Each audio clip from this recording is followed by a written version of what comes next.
हा हा सुरू करता ना. हा हा करते चालू. ओके, हरी बोल.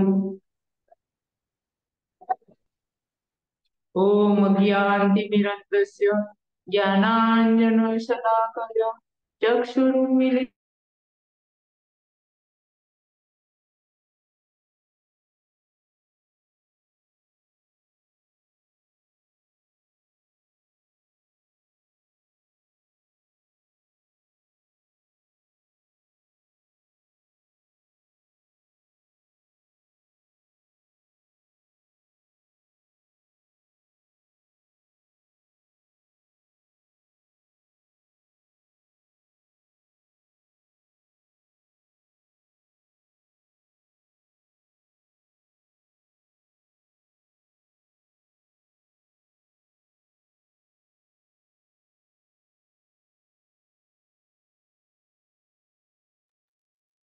हा, सर्व वैष्णवींना माझा प्रणाम. आपण सुरू केलेला आहे आजचा अध्याय 16वा आणि श्लोक नंबर 11 आणि 12 असे दोन श्लोक आहेत.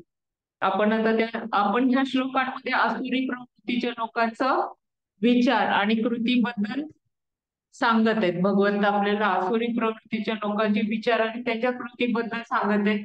ते आपण ह्या दोन श्लोकांमध्ये पाहूया. अध्याय 16वा श्लोक नंबर 11 आणि 12. आता तो श्लोक वाचू. श्लोक असा आहे.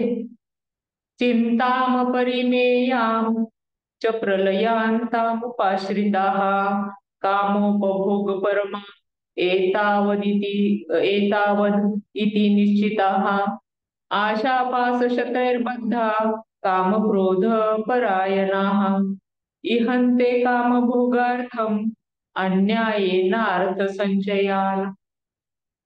याचा अर्थ असा आहे, इंद्रिय तृप्ती करणे हीच मानव संस्कृतीची मुख्य आवश्यकता आहे असा त्यांचा विश्वास असतो. अशा प्रकारे त्यांना मरेतोपर्यंत अमर्याद चिंतांनी ग्रासलेले असते.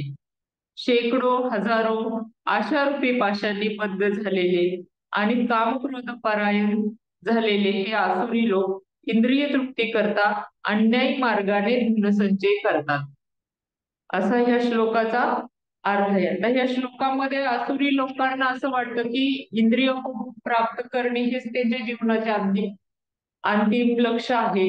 असं त्यांना त्यांची त्यांची ही क्रिया मरणापर्यंत चालू असते. कारण अशा विषयात काय करत असतात, अशा विषयाधिकांची मनात लालसा निर्माण झालेली असते आणि त्यांच्या ते प्राप्तीसाठी असा नको असणाऱ्या अशा अनेक गोष्टींच्यासाठी त्यांची मनामध्ये इच्छा निर्माण झालेली असते आणि त्याच्या प्राप्तीसाठी ते अपार चिंतन करत असतात आणि ते नित्य त्याच्या प्राप्तीसाठीच गोष्टी वाढवत असतात. कारण आसुरी प्रवृत्तीच्या लोकांना काय असतं की आपल्या शरीरातील प्रत्येक गोष्ट समाधानी करायची असते. म्हणजे प्रत्येक अणुरेणू त्यांना समाधानी करायचा असतो. डोळ्याची तृप्ती करायची असते, जिभेची तृप्ती करायची असते, कानांची तृप्ती करायची असते. कशी तृप्ती?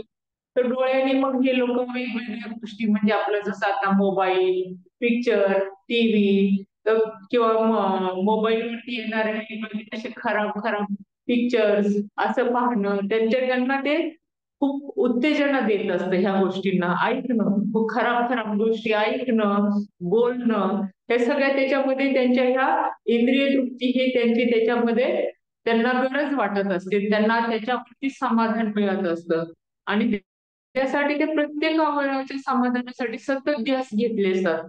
आणि मोठ्या आशेने म्हणजे कसं त्यांना खूप आशा असते ह्या गोष्टींचं काहीतरी मिळवण्यासाठी. मग तेव्हा एखादा मासा कसा गळाला मासा लावलेला असतो, आमिष काहीतरी लावतात गळाला आणि त्याच्यामध्ये तो मासा तो काही विचार न करता त्याला घेतो आणि त्यावेळी अशा त्याच्या जीवाची स्थिती कशी होते, तडफड तडफड होते. मग त्यांना ह्या लोकांचंही असंच असतं, त्यांना इच्छित विषय तर कधी प्राप्त होत नाही, पण नुसतं त्यांना कोरड्या आशेनेच काय होतं, ते मनोरे रचत असतात. मी असं करेल, मी तसं करेल आणि त्याच्यामुळे काय करतात ते कोष कीटकांप्रमाणे म्हणजे आपण जर पाहिलं की रेशीम किडा आपल्या स्वतःभोवतीच विणत असतो आणि कोळी आपल्या स्वतःभोवतीच ते जाळं विणत असतात आणि ते काय करतात स्वतःच विणलेल्या जाळ्यात अडकून त्यांचा मृत्यू होतो. आणि त्याच्यामुळे त्यांची काय असतं की त्यांनी केलेली जी अभिलाषा असते, मनापासून केलेली, मनात इच्छा धरलेली असते, ते कमी होते. त्याच्यामुळे त्यांच्या चित्तात द्वेष निर्माण होतो. आणि असं द्वेष निर्माण झाल्यामुळे काम आणि क्रोध हे अधिक प्रमाणात निर्माण होतं. मनामध्ये द्वेष निर्माण होतो त्याच्यामुळे काम म्हणजे इच्छा, क्रोध, राग येतो त्यांना. कोणताच पुरुषार्थ त्यांच्या पदरात पडत नाही. आणि हे जर आपण जर पाहिलं की एखादा ठाणेदार किंवा पहारेकरी कसं आता त्यांना ड्युटी असतात. मी पाहिलं तर ते दिवस रात्र कामगिरी करत असतात, पहारा करत असतात. आणि त्यांना तसा विसावा मिळत नाही, की असं विश्रांती मिळत नाही. तसेच हे अभुक्त लोक असतात, ते मोठमोठ्या आशेच्या मुळे ते पर्वतावरून निराशेने कसं ढकलले जातात ना, तसं आहे ते. क्रोधित झालेले असतात. त्यांचे त्या आशेची पुरवठा न झाल्यामुळे ते क्रोधित होतात. आणि हे विषयाविषयीचे जे त्यांचं एवढं प्रेम झालेलं असतं, की विषयांच्या बद्दलचं प्रेम इतकं निर्माण झालेलं असतं, की त्यांच्या भावना इतक्या अनावर होतात आणि त्याच्यामुळे त्यांच्यामध्ये राग, द्वेष कुठल्याही मनात मावत नाही. म्हणून काय करतात, ते वांछित भोगासाठी कुठल्याही थरापर्यंत आसुरी प्रवृत्तीचे लोक कोणत्याही थरापर्यंत जातात आणि दुष्कृत्य करतात. हे आपण पाहिलेले आहे. आत्ताच आपल्याकडे किती उदाहरणं झालेली आहेत. म्हणजे बलात्काराची, खुनाची, कुठल्या कुठल्या गोष्टींमध्ये एखाद्याचा राग झाला, बारामतीमध्ये झालं की द्वेष निर्माण झालेला आहे, मग त्याचा काटाच काढायचा. एखाद्या मुलीबद्दल अभिलाषा निर्माण झाली, तिच्यावर बलात्कार केलं. एखाद्याबद्दल असूया निर्माण झाली, त्याचं अपहरण करणं, त्याला गोळ्या घालणं. ह्या अनेक ठिकाणी आता आपण पाहत असतो ते असं दुष्कृत्य करतात आणि दुसऱ्याचा प्राणघात करतात. अशी लोक लाखो करोडच्या संख्येने असतात आताच्या युगामध्ये. आणि आपण पाहतो त्याच्यासाठी त्याच्यामुळे काय झालं की गुन्ह्याचं प्रमाण वाढलेले, की चोरीचं प्रमाण वाढले, खुनाचं प्रमाण वाढले, दरोडे वाढले, बलात्कार वाढले, अपहरण झालेलं, अपहरणाचे प्रमाण वाढले. तसंच युक्रेन रशिया युद्ध, परत इस्रायल युद्ध, हे अनेक जे जगामध्ये हे जे प्रमाण वाढले ते आपल्या स्वतःचं वर्चस्व किंवा इच्छा, प्रस्थापित इच्छा पूर्ण करण्यासाठी ह्या गोष्टी होतात. की आम्हाला ज्या इच्छा आहेत, मोठ्या देशाच्या मोठ्या इच्छा, छोट्या माणसाची छोट्या इच्छा, पण ती शेवटी इच्छाच, कुठल्या अभिलाषाच असते. त्याच्यामध्ये वेगळा शब्द काही नाही, ती अभिलाषाच आहे. मग त्याच्यामुळे काय होतं, ते त्या इच्छा पूर्ण करण्यासाठी हे वेगवेगळ्या गोष्टी करतात आणि ते गुन्हे करतात. आणि त्याच्यामुळे ते जगातल्या सगळ्या लोकांना उपद्रव देतात. आपण किती वेळ पाहिलेले युद्धाचं पण, ते युक्रेन सारखा देश पूर्ण धारातती पडला. इस्रायल वगैरे जे तिकडे चाललेले युरोपांमध्ये प्रमाण चाललेले, आणि त्याच्यामुळे ते सगळे जगाला उपद्रव देतात. इव्हन आपापल्या लेवलवरती आपल्या गावामध्ये स्वतःच मनाचं इच्छा पूर्ण करण्यासाठी, म्हणजे आता ते सध्याच्या लोकांच्या मध्ये परावलीचा शब्द आहे, एन्जॉयमेंट. एन्जॉयमेंट करायचं असतं त्यांना, एन्जॉय करायचं असतं. आणि ते एन्जॉय करण्यासाठी शरीरातल्या प्रत्येक क्षेत्राला त्यांना आनंद द्यायचा असतो. आणि त्याच्यासाठीच ते जगत असतात. प्रत्येक छिद्राची म्हणजे डोळ्याची, नाकाची, जिभेची, कानाची, पोटाची, अशा सगळ्या छिद्राच्या इच्छा पूर्ण करण्यासाठी अगदी ते जगत असतात. त्यांनाच ते काय म्हणतात, एन्जॉय करतो आम्ही, आम्हाला एन्जॉय करायचं असतं. आणि त्यांना त्याच्यामध्येच आसक्ती निर्माण झालेली असते. त्याच्यासाठी एकनाथ महाराज काय म्हणतात त्यांच्या भारुडामध्ये, मनाची पाटील देह गावचा, मनाची पाटील देह गावचा, विश्वास धरू नका त्याचा, त्याचा विश्वास धरू नका. हा घात करील नेमाचा, पाडील फशी. हा करेल घात करील नेमाचा आणि पाडील फशी, फशी पाडील. वासना बायको शेजारी, वासना बायको शेजारी न झगडा घाली मोठा दारू.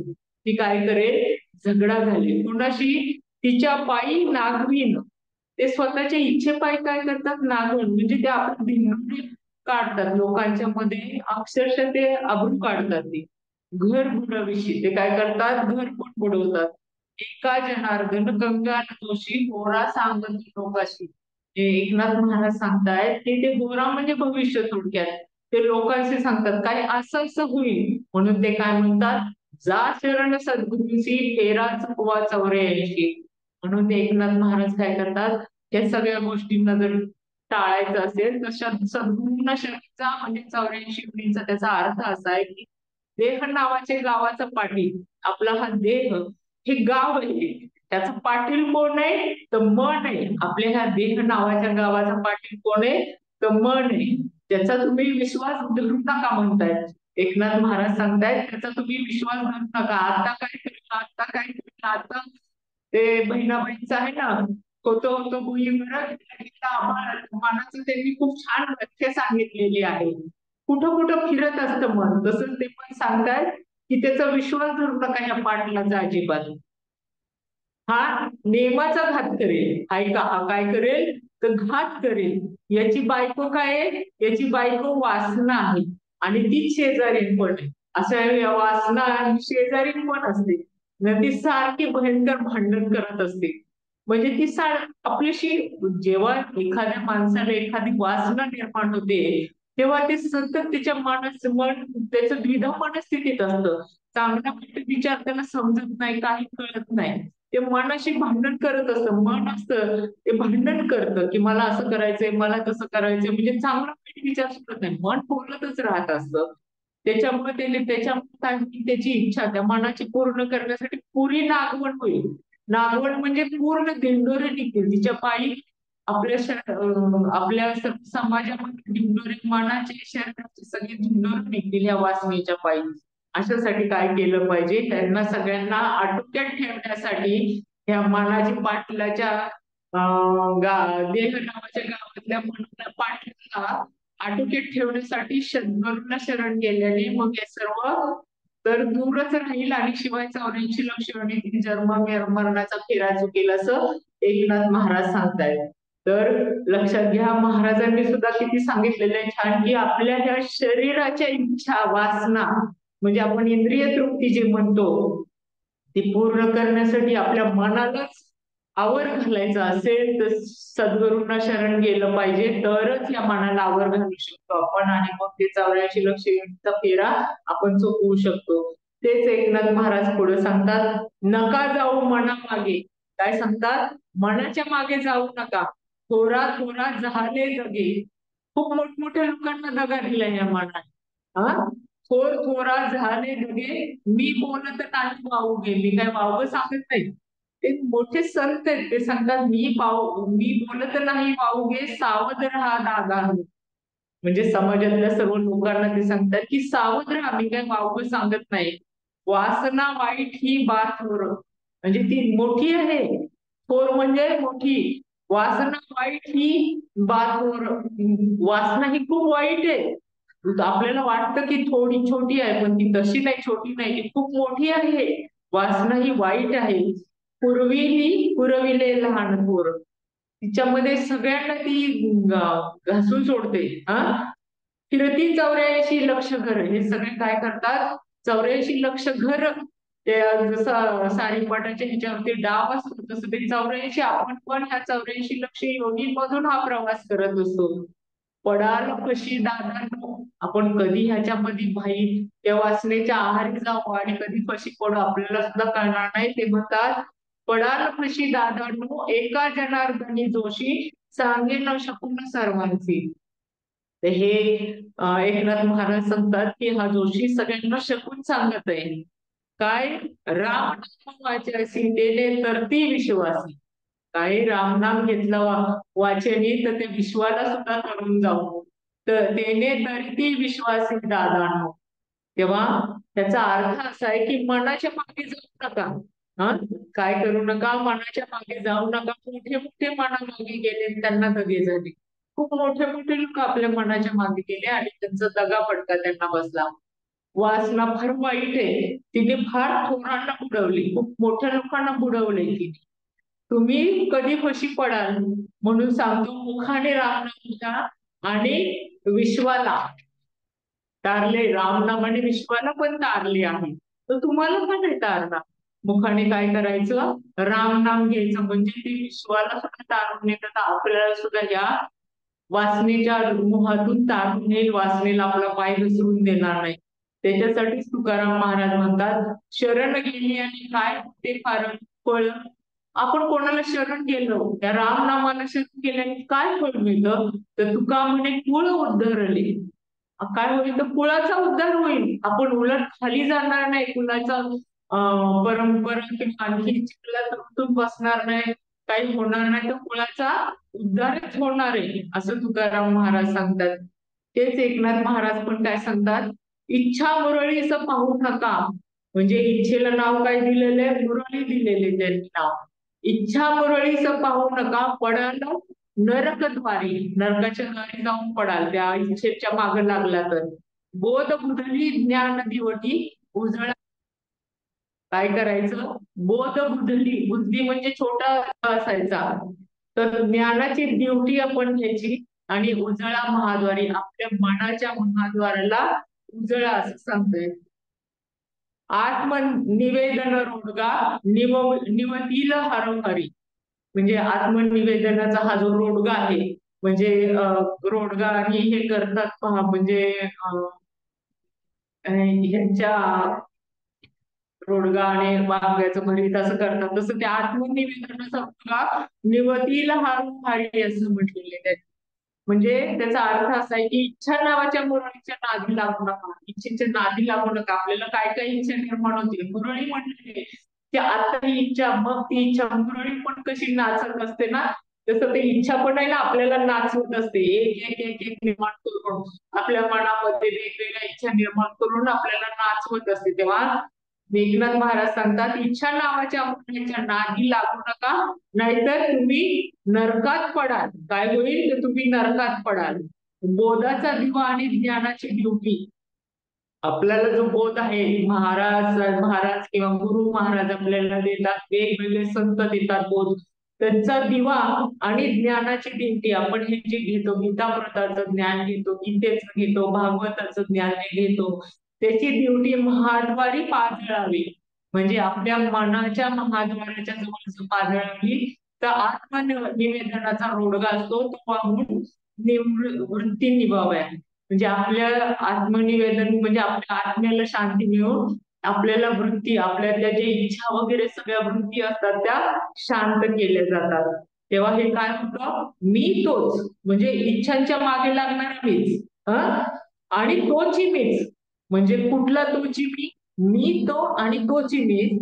तर इच्छांच्या मागे लागणारा मी तो आणि तोची मीच म्हणजे भक्ती मार्गाचा अवलंब करणारा तोच, तोही मीच आहे. भक्ती मार्गाचा अवलंबन मी करणार आणि इच्छेच्या मागे पण मीच लागणार. हे आकलन झालं ना आपल्याला, हे समजलं की मग भक्तीनेच साध्य होतं. हे सगळं आकलन कशाने साध्य होतंय? तर भक्तीनेच साध्य होतं. नुसत्या ज्ञानाने आपल्याला हे कळत नाही. ज्ञानाने आपल्याला नुसता वृक्षपणा येतो, पण ह्या भक्तीने काय होतं? रसाळपणा, मधुरपणा येतो, त्याच्यामध्ये गोडवा निर्माण होतो. त्याच्यामुळे म्हणून आपलं काय केलं पाहिजे?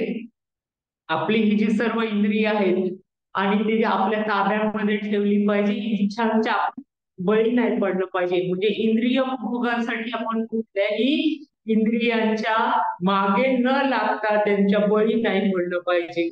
आणि हेच बहिणाबाई सारख्या एका अशिक्षित बाईंनी इतकं सुंदर लिहिलेलं आहे की बिना कपाशी न उरले त्याले बोंड म्हणू नये. म्हणजे कपाशीचं बोंड असतं ते उलट त्याच्यातून बाहेर कापूस येतो. जर ते बोंडच उरलं नाही आणि त्यातनं कापूस जर बाहेर आला नाही तर त्याला बोंड कसं म्हणायचं? असं बहिणाबाई म्हणतात, बिना कपाशी न उरले त्याले बोंड म्हणू नये, हरिनामाई न बोले त्याले तोंड म्हणू नये.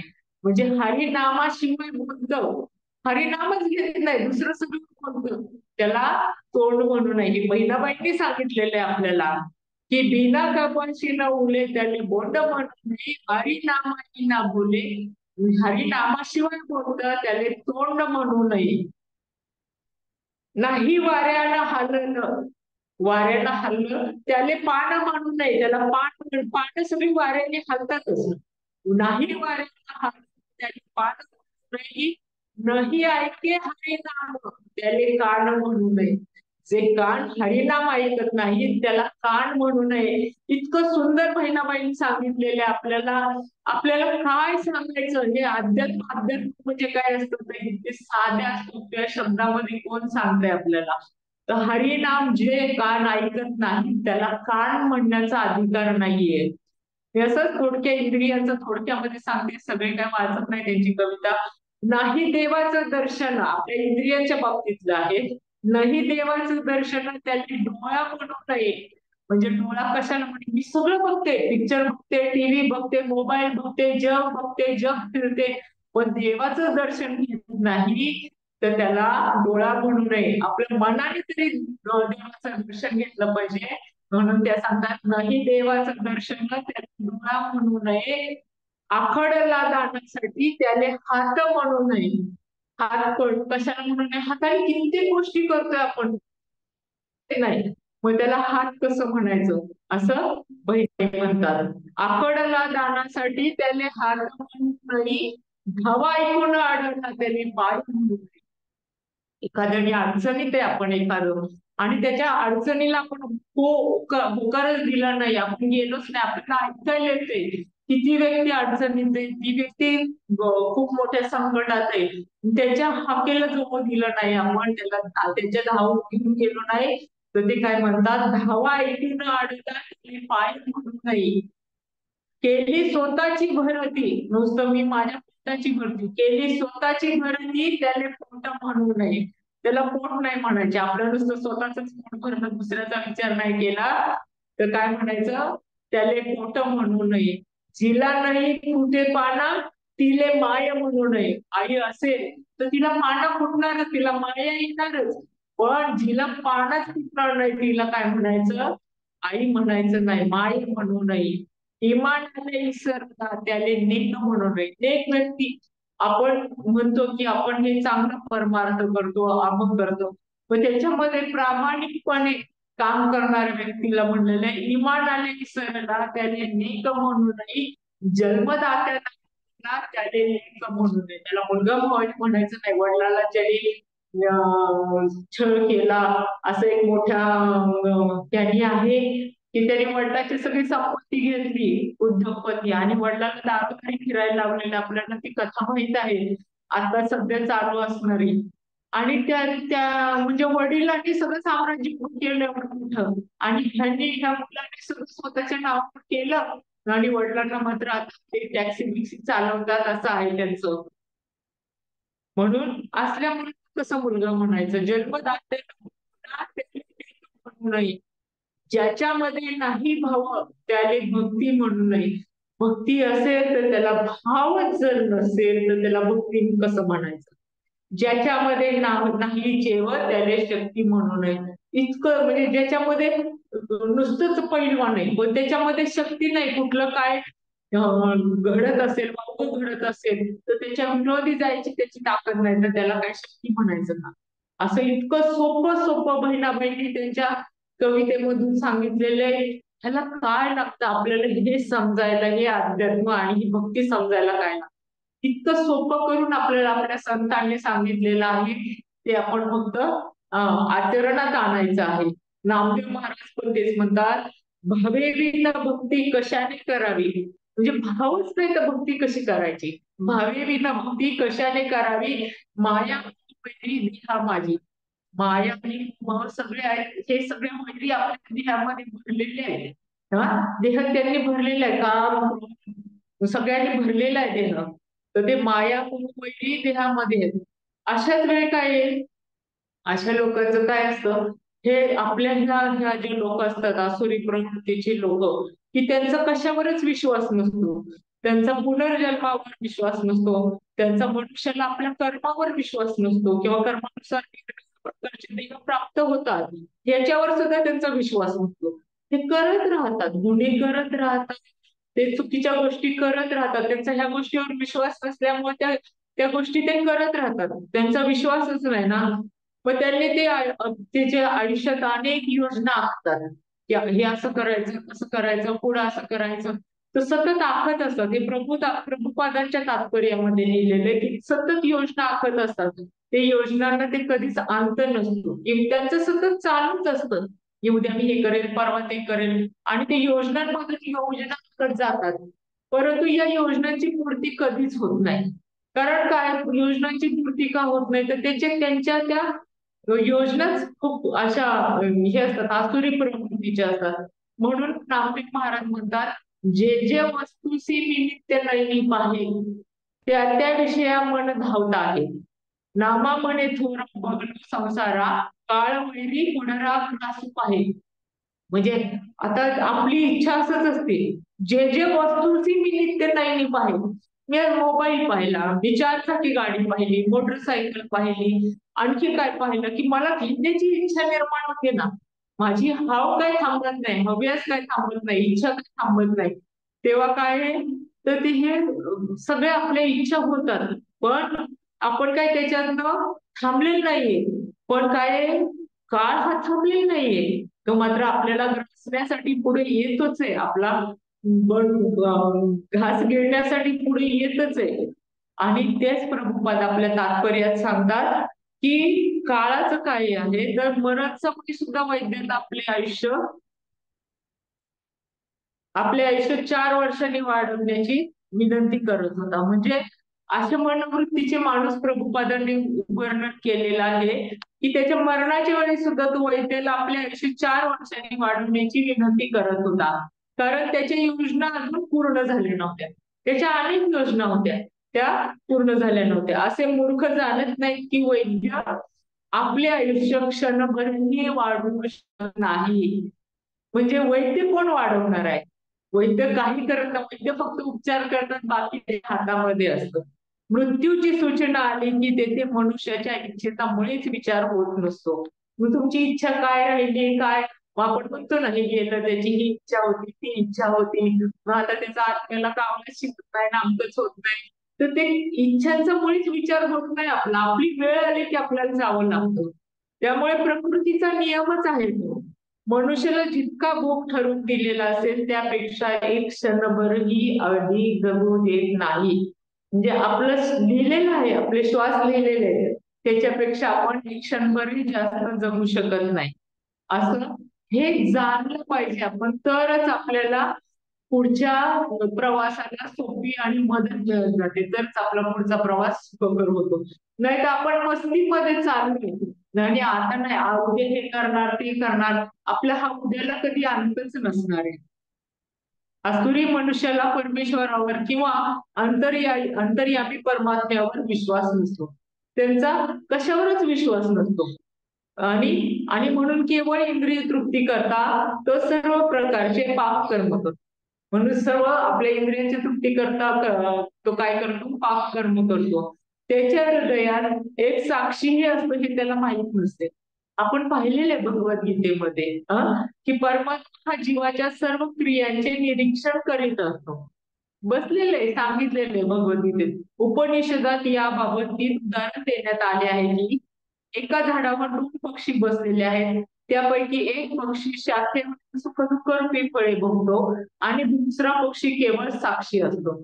म्हणजे आपल्या शरीरामध्ये आत्मा आणि परमात्मा हे दोन्ही आहेत. त्यातलं परमात्मा हा नुसतं पाहत असतोय, निरीक्षण करतोय, आणि आपला आत्मा म्हणजे आपलं शरीर पण आपण काय करतो, हे सुखदुःख रूपी फळ भोगत असतो. परंतु आसुरी मनुष्याला वेदांचे ज्ञानही नाही आणि वेदांवर श्रद्धाही नसते. त्यांची श्रद्धाही नसते, त्यांना ज्ञानही नसते. म्हणून परिणामांची चिंता न करता, इंद्रिय तृप्ती करता, स्वेच्छाचार करण्यास आपण स्वतंत्र आहोत असे तो समजतो. म्हणजे स्वतःच्या इच्छेने वागण्यासाठी तो स्वतंत्र आहे असं तो समजतो. आणि तो स्वतः आपल्याला आपल्या स्वतःची इंद्रिय तृप्ती करता वेगवेगळ्या गोष्टी करत असतो.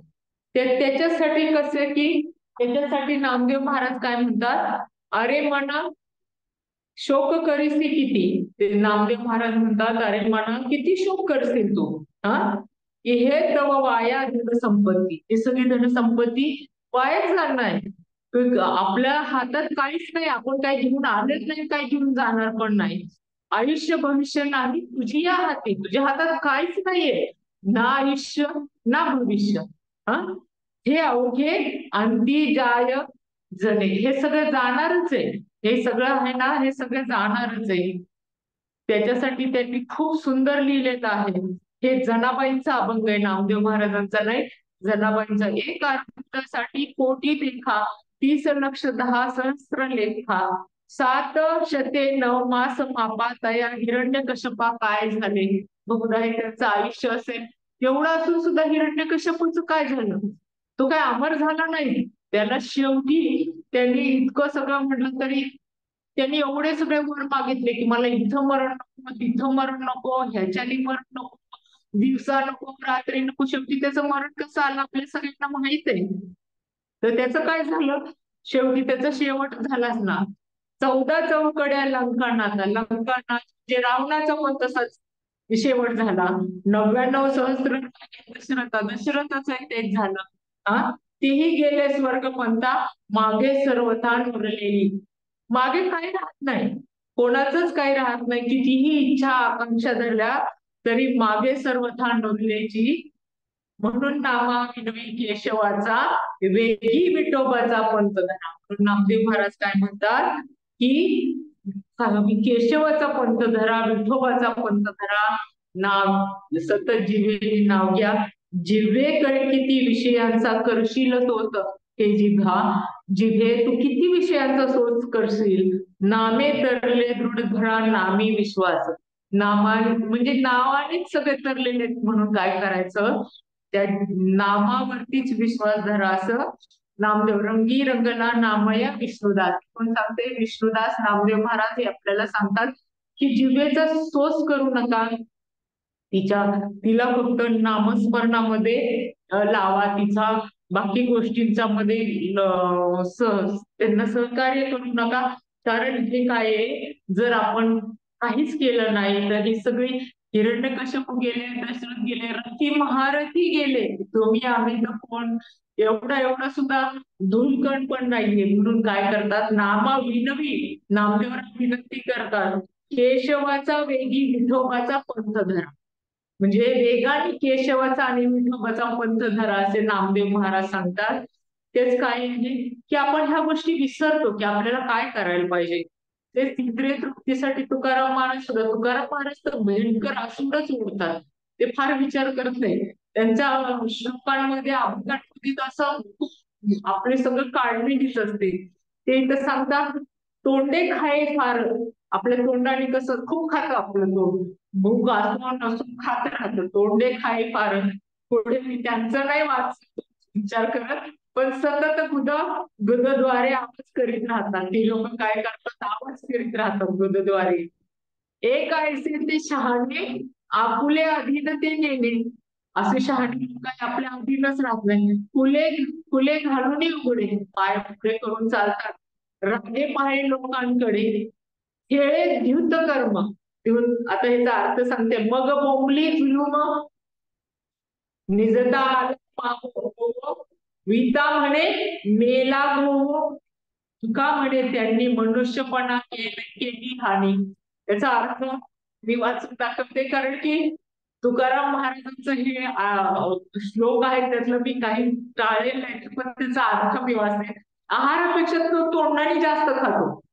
भूक नसेल तेव्हा खातो. तो काय करतो, सतत गुदद्वाराने आवाज काढतो.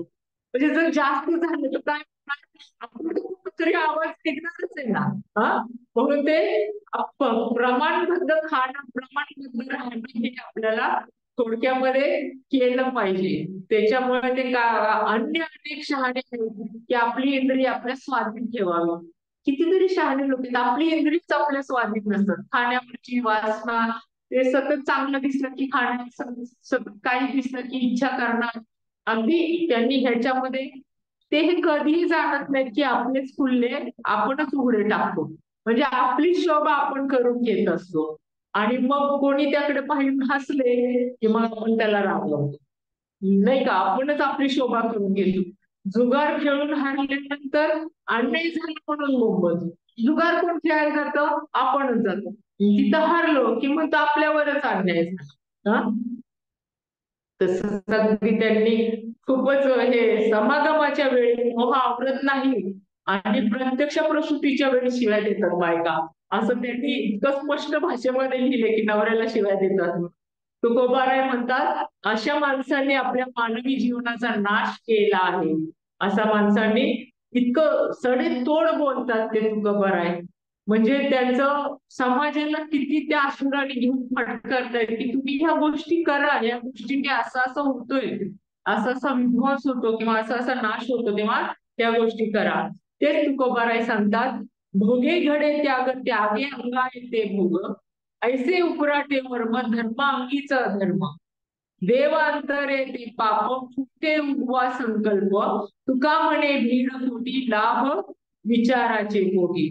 म्हणजे काय आहे की विचारपूर्वक विषय भोगलेले असतात. विचारपूर्वक म्हणजे आपल्याला ह्यानी काय होईल, किती खाल्ल्याने आपल्याला त्रास होईल, किती न खाल्ल्याने त्रास, या गोष्टी खाल्ल्याने त्रास होईल का, तसं विचारपूर्वक घडलं तर तो त्याग होतो. म्हणजे अविचाराने नाही, मग तीच अविचाराने विषय भोगाचा त्याग करायचा. त्याग केला असता तो त्याग न धरता भोग घडतो. म्हणजे आपण म्हणतो अविचाराने आपल्याला करायचंच नाही ना, ज्या गोष्टीचा करायचंच नाही त्या गोष्टी करायचं, मग त्याच्याने काय म्हणायचं, त्याला आपण भोग म्हणतात. वर म्हणताही उलट दिसत, परंतु हे भोग आणि त्याग जे करणं आहे ना, त्याला धर्म असे म्हणतात. आणि तसं करून गेलं आपण, जर तसं करायला लागलो तर ते अधर्मही होतो आणि भोगणे हा अधर्म असतात, तसे केल्याने धर्म होतो.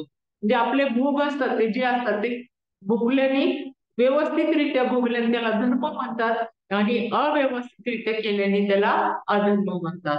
त्याचे कारण ज्यामुळे देव आणि भक्तांमध्ये अंतर येते, ती कर्मे चांगली असली तरी ते पापच आहे असं ते सांगतात. म्हणजे देव आणि भक्तांच्या मध्ये किती अंतर आलं, कोणत्या आपल्याला जरी वाटलं की ती कर्म चांगली आहेत पण तरी ते पापच आहे, एवढ्या करिता त्याविषयीचा चित्तात जो संकल्प केला आहे तो खोटा आहे असं सांगतात. म्हणजे उपराटे कर्म कसं, उपराटे म्हणजे उलट, थोडक्यात उलट, तर ते असं आहे की खोटं आहे ते, ज्याच्यामध्ये आपल्यामध्ये देवामध्ये अंतर येईल अशा गोष्टी करायला नाही पाहिजेत. म्हणून खोट्या संकल्पाचा नाश करा असे तुकाराम महाराज सांगतात. एखादी गोष्ट अविधीने न करणे, विधीपूर्वक असं नाही, अविधीने न करणे वाईट आहे. म्हणजे ते व्यवस्थित नाही केली की ती वाईटच आहे, आणि चांगल्या शुद्ध विचाराने म्हणजे भिडेचा त्याग करण्यात लाभ आहे. आपल्याला जरी कोणती गोष्ट शुद्ध विचार असेल आणि नको जर गोष्ट असेल तर ती सांगता आली पाहिजे, तरच त्याला त्याग म्हणता येईल. खरे पाहता तुकाराम महाराज एक खोट्या संतांवर सुद्धा प्रहारच करतात, अगदी अगदी आसूडच ओढतात ते. ऐसे संत झाले कळी, तोंडे तंबाखूची नळी. कळी म्हणजे कली. ऐसे संत झाले कली, तोंडे तंबाखूची नळी, स्नान संध्या बुडविली, पुढे भांग ओढविली. म्हणजे भांग सुद्धा ओढतात ते लोक, आहेत आपण पाहिलेले आहेत, आपल्याला सगळे माहित आहेत. ते चिलिंब असं दाखवलेलं आहे संतांच्या तोंडामध्ये, भांग घेताना दाखवलेलं आहे. भांग गुटखा हे साधन, ते काय सांगतात, हे संत सांगतात की भांग आणि गुटखा हे साधन, पची पडे मद्यपान, त्याच्यासाठी मद्यपान पण घेतात. का म्हणे अवघे सोंग, हे सगळं काय आहे, सोंग आहे. अवघे सोंग तेथे कैचं पांडुरंग, तिथं कसं पांडुरंग असेल हो? अशा संतांच्या मागे आपण आपल्या प्रश्नाने जातो. ह्या संतांच्याकडे जा, ते प्रश्न सोडवतात, ते उत्तर देतात, ते तुमच्या शंकांचं निरसन करतील, ते तुमच्यावर आलेलं संकट दूर करतील. आपण पाहिलेलं आहे, आपल्या आजूबाजूला लोक असतात, ते लोक वाऱ्या करतात, अशा ठिकाणी जातात, मी तिथं वाऱ्या करतात, दर महिन्याला जाणार, 15 दिवसाला जाणार आणि तिथं त्यांची सेवा करणार वगैरे. पण ते संत काय करत असतात, हे करत असतात, ह्या सगळ्या गोष्टी करत असतात. त्याच्यासाठी अशा संतांच्या मागे लागण्यापेक्षा तुकाराम महाराज सांगतात, भोगतो न घडे संचिता वाचून. आपण लक्षात घेतलं पाहिजे, आपल्या मागे जे संकट असतं, आपल्या मागे जे भूक लागलेले असतात, ते संचिता वाचून घडत नाही. भोगतो न घडे संचिता वाचून, करावी ते म्हणे समाधान, मनाचं समाधान करून घ्यायचं की संचित आहे त्याच्यामुळे आपल्याला ते भोगायलाच लागणार आहे. म्हणून मनी मानू नये खेद, असं खेद मानायचं नाही मनामध्ये की माझ्याच नशिबाला हे का आलं आणि मलाच हे भोग का भोगायला लागतात. मनी मनी मानू नये खेद, म्हणावा गोविंद वेळोवेळी. काय करायचा त्याच्यासाठी गोविंद वेळोवेळी म्हणावा असं तुकाराम महाराज सांगतात. आणि रुसावे न लगे बहुता, म्हणजे कोणावर रुसण्याचं कारण नाही, आपल्या संचिता वाचून या. का म्हणे भार घातली यावरी, होईल कैवारी नारायण. म्हणजे सुख दुःखादी जे आपल्याला नशिबाला भोग आलेले आहेत, ते पूर्वसंचितापासून होत नाही. जे आपलं पूर्वसंचित असतं ते घेऊन आपण ह्या जन्मात आलेले आहे. त्याच्यानुसार आपल्याला भोगावे लागतात. या विचाराने मनाचे सांत्वन करावे, काय की मागचेच आपण संचित घेऊन आलेले आहे. याच्यात मनात खंत बाळगू नये की हे माझ्या नशिबी का आलं आणि मला का भोगावं लागतंय. त्याच्यासाठी काय करायचं, वारंवार गोविंदाचं स्मरण करावं. गोविंद हे आपले इंद्रियांचे स्वामी आहेत. हा, त्याच्यामुळे कोणाचं स्मरण करायचं, गोविंदांचं स्मरण करायचं. आपल्या दैवावाचून कोणावर नाराज व्हायचं नाही. आपण कदाचित इतरांमुळे संकट आलं, हे तुझ्यामुळे झालं, ते माझ्यामुळे झालं, हे अमक्यामुळे झालं, ते तमक्यामुळे झालं, आपण दुसऱ्याला दोष लावत जातो, गुण लावत जातो. तर तुकाराम महाराज म्हणतात, आपल्या दैवाचून कोणावरही नाराज होऊ नये. तुकाराम महाराज असं सांगतात की आपल्या दुःखाचा भार नारायणावर सोपवावा. कोणावर सोपवायचा, नारायणावर सोपवावा. म्हणजे तो आपला पक्ष घेणारा कैवारी होऊन दुःख मुक्त करेल. आपल्याला इथले लोक नाही दुःख मुक्त करणार, तर तो नारायण आपल्याला दुःख मुक्त करणार आहे. म्हणून आपला सगळा भार आहे तो त्याच्यावर सोपवावा, असे तुकाराम महाराज सांगतात. तेच सांगतात, भोग द्यावे देवा त्याग त्याग भोगीच बरवा. भोग द्यावे देवा त्याग भोगीच भरवा, आपण व्हावे एकीकडे देव कळेवरी जोड. योजे यथा काळ उत्तम पाला कंदमुळे, वंचकासी दोष तुका म्हणे मिथ्या सोसू.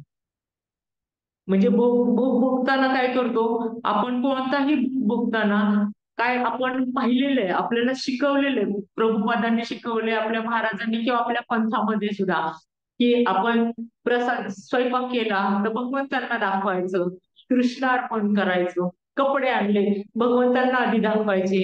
कुठलंही घर की भगवंता अर्पण करायचं, आपण कृष्णार्पण करतो. तसंच तुकाराम महाराज सांगतात, भोग भोगताना कोणतेही भोग असतात ते कृष्णार्पण करावा. अगोदर कृष्णाला अर्पण करावा, नंतर आपण भोगावं. म्हणजे नंतर आपण त्या गोष्टीचा आस्वाद घ्यावा. ह्या भोगांचा सर्वभोक्ता देव आहे. आपल्याला हे सगळं जे मिळतंय ते सगळं देवामुळे मिळतंय असे निश्चय जाणून आपण अलिप्त व्हावे, आपण त्याच्यापासून दूर व्हावे. म्हणजे देवाची या देहातच प्राप्ती होते. मग आपल्याला या देहातच देवाची प्राप्ती होईल जर आता आपण राहिलो तर.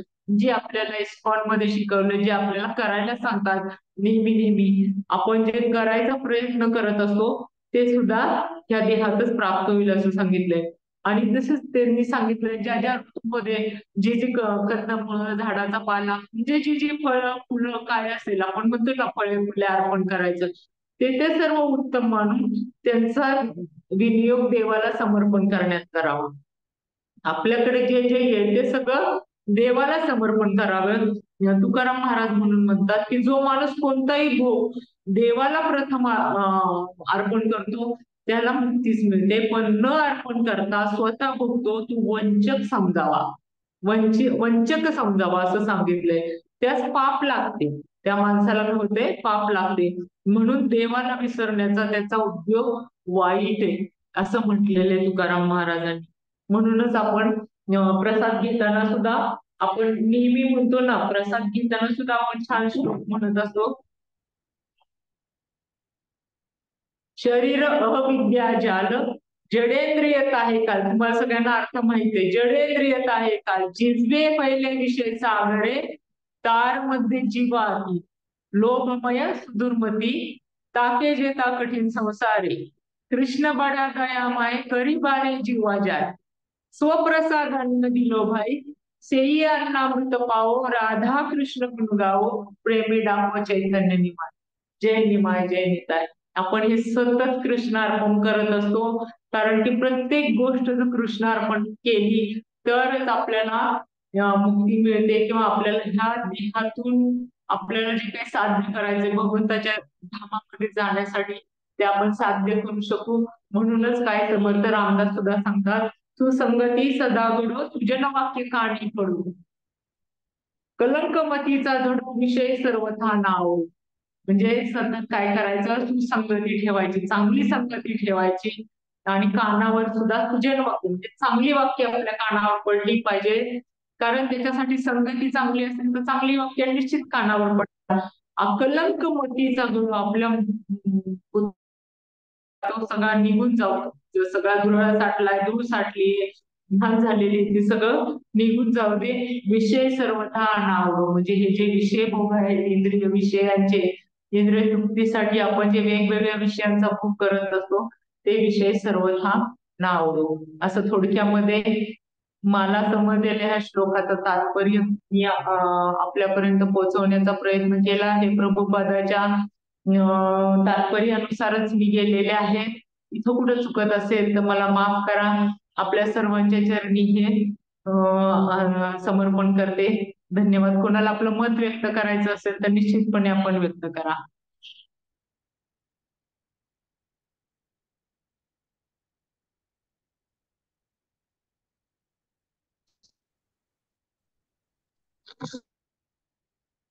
हरी बोल.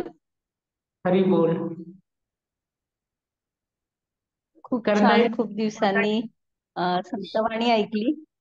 बहिणाबाईंनी जे खूप एकदम सोप्या पद्धतीत जे सांगितलं ते अगदी म्हणजे लक्षात राहण्यासारखे. खूपच की सुंदर सांग. हरिनाम श्रवण करत नसू तर त्याला कान म्हणू नये, तर ते खूप छान लक्षात राहील. थँक्यू. थँक्यू. माताजी म्यूट करता येईल कोणाला काय बोलायचं असेल तर, आपलं व्यक्त व्हायचं असेल तर. माताजी तुम्हीच होस्ट आहात. बापरे, मला कसं जमणार, कसं करायचं ते? नाही, अनम्युटच आहे माताजी, सगळेजण बोलू शकतात. असं आहे का? बरं बरं. हो हो. चालेल चालेल. हरे कृष्णा. दंडवत प्रणाम माताजी. खूप सुंदर क्लास झाला. तुकारामांच्या संतवाणीतून आणि बहिणाबाईंच्या ओव्यांमधनं तुम्ही सांगताय सगळं प्रवचन. खूपच सुंदर. सगळ्या तुमच्यामुळे जमतंय माताजी, तुमच्या प्रेमाने, तुमच्या सहकार्याने. खूप छान, खूप छान म्हटलं. Thank you very much. हरे कृष्णा. सगळं खूप बोध कृष्णा. आहे याच्या सगळ्या प्रत्येक शब्दामध्ये. हरे कृष्णा. दंडवत हरे प्रणाम. कृष्ण.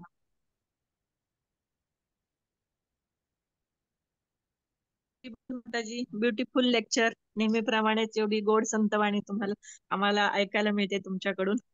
तर खूप खूप धन्यवाद माताजी. हरी बोल. हरी बोल. धन्यवाद माताजी.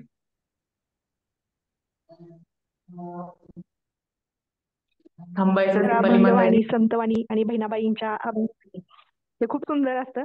आणि खरोखर जेव्हा लेक्चर ऐकतो तेव्हा असं वाटतं की आपण पंढरपूरमध्येच गेलो आहे आणि संत भेटी झाले आहेत असं वाटतं. मनापासून खूप खूप धन्यवाद माताजी. आणि आज जे बहिणाबाईंचं तुम्ही जी कविता सांगितली, कापसाचे बोंड आणि माणसाचे तोंड, खरोखरच त्याचा जर विचार केला तर खूप काही आपल्याला शिकता येईल त्याच्या कवितेतून. खूप खूप आभार. थँक्यू. दीपाली माताजी. हरी बोल. हा, हरी बोल माताजी. बंद करायचं? हो, चालेल. तुम्हाला सेंड करायला लागेल. कसं करायचं माताजी? वरती लिव्हच्या ऐवजी एंड असेल बघा. इथं पार्टिसिपेंट मध्ये जायचं का? नाही नाही नाही, वरती एकदम आहे कॉर्नरला तिथेच. वरती. आलं. करू, एंड करू. हो हो, करा. Yes yes. थँक्यू माताजी. हरी बोल. उद्या सर्वांनी पुन्हा 2 वाजता जॉईन व्हा. उद्या संधिनी शक्ती माताजी. उद्या 3 श्लोक आहेत एकत्र. तर सर्वांनी पुन्हा जॉईन व्हा. संधी खूप सुंदर श्लोक आहेत. धन्यवाद. हरी हरी बोल. बोल. दंडवत प्रणाम.